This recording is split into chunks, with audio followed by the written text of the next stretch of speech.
या देवी सर्वभूतेषु शांतिरूपेण संस्थिता नमस्तस्यै नमस्तस्यै नमस्तस्यै नमो नमः। नमस्कार, तुम्हा सर्वांचं आपल्या चॅनलमध्ये मनापासून खूप खूप स्वागत आहे। आजच्या व्हिडिओमध्ये देवीची ओटी कशी भरावी, कुठले सामान असावे, देवीची ओटी भरताना कुठला मंत्र बोलावा, देवीची ओटी भरताना खरी पद्धत काय आहे, गोष्टी ओटी का भरत असतो, प्रत्येकाच्या घरात आई भगवतीचा सूक्ष्म स्वरूपात वास करणार आहे। जेव्हा आपण माहेरला जातो, आपली पाठवणी करतात, आपले आई आपली ओटी भरत असते, त्याचप्रमाणे आपल्याला पण आपल्या कुलस्वामिनीची खणा नारळाने ओटी भरायची असते। खणा नारळाने ओटी का भरावी असं का म्हटलं जातं? बऱ्याच वेळा असं होतं, देवीची ओटी भरत असताना ओटी भरताना कोणती असावी, साडी कोणती असावी, सूत कोणते असावे, त्याच्यामध्ये कुठलं सामान असावं, ते आजच्या व्हिडिओमध्ये बघणार आहे। ओटी भरताना ओटी कोणी भरू नये ते सांगते। प्रत्येक स्त्रीला अधिकार आहे नवीन बाळाला जन्म द्यायचा। प्रत्येक स्त्रीचा संबंध त्याच्या नावीशी येतो, नावीशी जोड जोडलेली असते, म्हणून आई भगवतीशी पण आपली नाळ जोडलेली आहे। प्रत्येक स्त्रीला ओटी भरायची आहे। सवासणी असो, विधवा असो, कोणताही भेदभाव करायचा नाही। स्त्री जी स्त्रीच असते, म्हणून ओटी आवर्जून भरू शकता। ज्या महिला गर्भवती आहेत त्यांनी ओटी भरायची नाही, कारण त्या गर्भवती आहेत। तिच्या ओटीपोटामध्ये एक गर्भ आहे, म्हणून ती ओटी भरू शकणार नाही। बाकी सगळे ओटी भरू शकतात। तुम्हाला समजलं असेल की ओटी कोणी भरू शकत नाही। अगदी पहिला दुसरा महिना असेल तरी तुम्ही ओटी भरायची नाही आहे। देवीची ओटी भरताना अर्थात मासिक धर्म, सुतक, विटळ असेल तर आपल्याला ओटी भरता येणार नाही। या 9 दिवसामध्ये देवीची ओटी कधी भरावी? जेव्हा देवीची पाठवणी करत असतो तेव्हा आपल्याला देवीची ओटी भरायची असते। म्हणजे काय? अष्टमीला, नवमीला देवीची ओटी भरायची असते। आपण सगळ्यांनी देवीची ओटी भरत असतो। ग्रामदैवत, इष्टदैवत या 9 दिवसामध्ये 9 देवीची ओटी भरू शकतो। आता तर या नवरात्रीच्या कालावधीमध्ये मूळपीठावर जाऊन ओटी भरणं शक्य होत नाही। सगळेजण जाऊन ओटी भरत असतात। आपण विसरून जातो की घरात साक्षात आपली कुलदेवी वास करत असते। आपण विसरून जातो, आपण तिची ओटी भरत नाही। तुमच्या घरात घटस्थापना होत असेल किंवा नसेल तरी तुमच्या घरात कुलदेवीचा फोटो आहे, तर तिथे ओटी तुम्हाला भरायची आहे। त्या ओटीचे सामान काय असणार आहे ते मी तुम्हाला सांगते। तर त्या सामानाचं काय करायचंय, ते ओटीला जे आपण सामान वापरलं त्याचं काय करायचं ते पण सांगते। महिलांनो, प्रत्येकीला देवीने अधिकार दिला आहे। जेव्हा आपण आपली साखरपुडा होतो तेव्हा आपल्याला फळाने ओटी भरली जाते। एखादी स्त्री आपली ओटी भरू शकते आणि आपण पण तिची ओटी भरू शकतो। तर हा अधिकार साखरपुडा झाल्यानंतरच मिळत असतो। देवीची यथाशक्तीने ओटी भरायची आहे। कोणीतरी काहीतरी ठेवलं आहे म्हणून आपण ठेवायचं नाही आहे। देवी आईला आपलं सगळं माहिती असतं।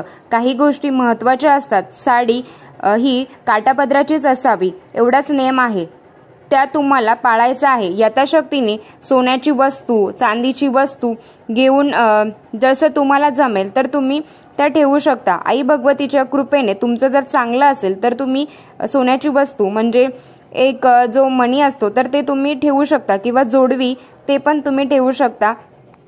सांगते, यथाशक्तीने ओटी भरायची आहे।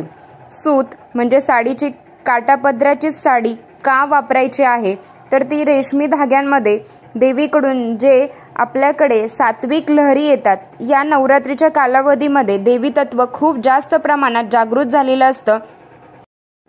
देवीच्या सात्विक लहरी त्या ओटीच्या द्वारे आपल्याकडे येतात।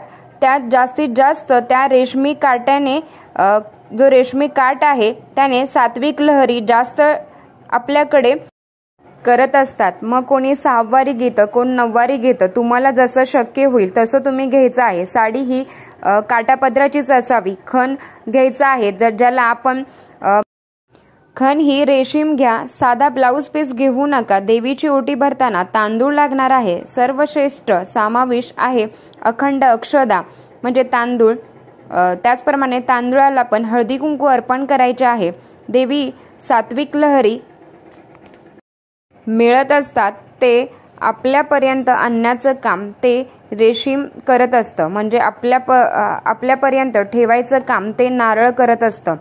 नारळसुद्धा आपल्याला ठेवायचं आहे. हे सगळ्या क्रिया करताना ओम ऐं क्लीं चामुंडा हे बिचे या नवार्ण मंत्राचा जप करायचा आहे. नारळ ठेवायचा आहे. नारळाला पण हळदी कुंकू अर्पण करायचं आहे. त्याचबरोबर काटाची साडीवर आपल्याला खण घ्यायचा आहे. खणावर आपल्याला नारळ घ्यायचा आहे. त्याचबरोबर आपल्याला वेणी पण घ्यायची आहे किंवा गजरा पण ठेवू शकतात. तर तुम्ही वेणीच घ्या. त्याच्यामध्ये आपल्याला हळकुंड, सुपारी, खारी, खोबरं याचा पण समावेश पाहिजे असतो. तर आपल्याला यथाशक्तीने अलंकार घ्यायचे आहेत. देवीला सौभाग्याचं जे सामान असतं तर ते पण आपल्याला अर्पण करायचं आहे. पाण्याचा विडा पण घ्यायचा आहे.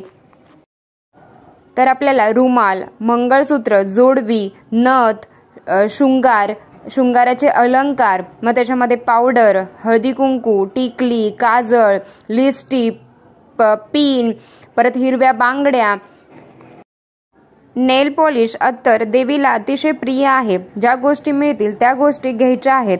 आपल्याला यथाशक्तीने दक्षिणा घ्यायची आहे. मग तुमच्या यथाशक्तीने तुम्ही दक्षिणा ठेवायची आहे. साडी घालायची आहे ते तुम्हाला तर माहीतच असेल. डोक्यावर पदर घ्यायचा आहे. तर आपल्याला साडीला हळदी कुंकू लावून घ्यायचा आहे. आपल्याला कपाळी हळदी कुंकू लावून घ्यायचं आहे आणि आपल्याला नवार्ण मंत्र अखंड पाठ करायचा आहे. ओम ऐं क्लीं चामुंडा हे बिचे, ओम ऐं क्लीं चामुंडा हे बिचे. ओटीचे जे सामान आहे आपल्या जी आपण ओटी घेतलेली आहे तर ती आपल्याला छातीसमोर आपल्याला ठेवायची आहे आणि आपल्या देवीला प्रार्थना करायची आहे. तू गेल्या 7-8 दिवसामध्ये माझ्या घरामध्ये सूक्ष्म स्वरूपात वास केला आहे. आता वेळ आली आहे निरोप घ्यायची, म्हणून तुझी ओटी खणा नारळाने ओटी भरत आहे. माझ्या कुटुंबाला सुखात ठेव. मी जे काही तुझी ओटी भरलेली आहे तिचा स्वीकार कर अशी आपल्याला प्रार्थना करायची आहे. देवीची ओटी भरताना देवाकडे काही मागू नका. ही ओटी फक्त देवीसाठी भरत आहात. ही जी ओटी आहे ती आपल्याला छातीजवळ घेऊन परत प्रार्थना केल्यानंतर ती जी ओटी आहे ती आपल्याला घटाला स्पर्श करायची आहे आणि आपल्याला जय जयकार करायचा आहे. ज्यांना जय जयकार माहिती नाही आहे किंवा तुम्ही कुलदेवीचे नाव घेऊ शकता. मग जय जयकार कसा करावा? उदहोस्तु महाकाली, महालक्ष्मी, महासरस्वती, राजेश्वरी, आई साहेब, बोला अंबा माता की जय, बोला अंबा माता की जय, बोला अंबा माता की जय. हे 3 वेळा आपल्याला करायचं आहे. आपल्याला 3 वेळा जय जयकार करायचा आहे. जय जयकार केल्यानंतर जी ओटी घटासमोर स्पर्श केल्यानंतर आपल्याला परत ते घटासमोर ठेवायचे आहे. त्यानंतर ते आपण जसं आपण ओटी भरतो त्याचप्रमाणे ओटी भरल्यानंतर तांदूळ आपण ताटात काढतो. त्याचप्रमाणे जे तांदूळ आहेत ओटी भरलेली आपण घटासमोर ठेवलेली ते तांदूळ आपल्याला आपल्या ओटीत घ्यायचे आहेत. परत ते आपल्या धान्यात टाकू शकता. ते अलंकार आहे ते आपल्याला घटाला स्पर्श करायचे आहेत आणि तो जो रुमाल आहे त्याला हळदी कुंकू लावायचा आहे. देवीला अर्पण केलेली ओटी ही सेवेशिवाय पूर्ण नाही. देवीला अर्पण केल्यावर देवीची ओटी भरल्यावर 1 वेळा सिद्धकुंजिका स्तोत्रम पठण करायचं आहे. ज्यांना काही अडचण आहे तर तुम्ही यूट्यूबला लावून श्रवण करू शकता किंवा सिद्धकुंजिका स्तोत्रम पठण केल्याशिवाय देवीची ओटी संपूर्ण सेवा पूर्ण होत नाही. ओटी भरताना 9 दिवसामध्ये ओटी कधी पण भरू शकता, पण 8व्या माळेला किंवा 9व्या माळेला तुम्ही ओटी भरू शकता. काही कामामुळे 8व्या किंवा 9व्या माळेला भरता येणार नाही. मग तुम्ही काय करायचं? नवरात्रीच्या कुठल्याही दिवशी ओटी भरू शकता. तुम्ही जेव्हा पाठवणी करता तेव्हाच ओटी भरायची असते. हे ओटीचे सामान काय करायचे आहे? या दिवाळीच्या कालावधीमध्ये तुम्ही मूळ पीठावर जाणार असेल तर सगळे सामान जपून ठेवायचं आहे. जेव्हा तुम्ही मूळ पीठावर जाणार आहे तर तुम्हाला साडी, खण, नारळ कुलदेवीला अर्पण करायचे आहे. तिथे जाऊन तुम्हाला ग्रामदैवत किंवा तुमच्या जरी गावात जरी छोटंसं मंदिर असेल किंवा कुलदेवीचं मंदिराला म्हणजे तुम्ही जर जाणार असेल कुलदेवीला तर तुम्ही तिथे घेऊन जायचं आहे. तर तुम्हाला जाणं शक्य होणार नाहीत किंवा तुम्ही मूळ पीठावर गेला तर अतिशय उत्तमच आहे. मेन आपल्या कुळाचाराचा हा पण देवीची ओटी भरणं हा कुळाचाराचा अविभाज्य भाग आहे. आपल्या घरातील ओटी भरून प्रत्येक वर्षी जरी आपल्या घरात ओटी भरून ती प्रत्येक वर्षी आपल्या घरातून मूळपीठावर जर गेला पाहिजे, तुम्ही दरवर्षी तुम्ही मूळपीठावर गेलाच पाहिजे, तर ती साडी तुम्ही स्वतः परिधान करू शकता. जे खण आहे तुम्ही तो ब्लाऊज तुम्ही स्वतः शिवून तुम्ही वापरू शकता. तांदूळ आहेत ते धान्यात टाकायचे आहेत. जे काही नारळ आहे तो फोडून खायचा आहे. जे काही सात्विक लहरी आहेत ते आपल्यापर्यंत आलेल्या असतात. तो जो नारळ आहे लगेच फोडू नका. तो तुम्ही नारळ दसऱ्याच्या दिवशी फोडून खाऊ शकता. तर या 9 दिवसामध्ये देवी नारळाचे स्वरूप आपल्या घरात विराजमान झाली असते. कारण काही ठिकाणी बघा नारळ फोडत नाहीत, काही ठिकाणी नारळ खात पण नाही. तर आपण कधी पण जातो आणि कधी पण फोडतो, तर असं नाही करायचं. जी काही वेणी आहे ती तुमच्या डोक्याला लावू शकता. जी काही दक्षिणा आहे ते तुम्ही तिथे मूळपीठावर जाणार असाल तर तुम्ही आई भगवतीसाठी काहीतरी वस्तू घेऊन जा. त्या वस्तूची म्हणजे तुम्ही काहीतरी घेऊन जा, म्हणजे चांदीचं करा किंवा जसं तुम्हाला जमेल त्याप्रमाणे तुम्ही वस्तू घेऊन जायचं आहे. चांगलंच आहे. कुळदेवीला दिल्यावर कधीच काही कमी पडत नाही, कधीच काही मागायची गरज पडत नाही. त्याचबरोबर आपल्याला जो पानाचा विडा आहे तर ते तुम्ही खाऊ शकता. शृंगार जो अलंकार आहे तर ते तुम्ही स्वतः सुद्धा वापरू शकता. एवढे 14 पाठ करत आहात तर खूप सेवा करत आहात. आई भगवती माझ्याकडून सुद्धा सेवा करून घेत आहे.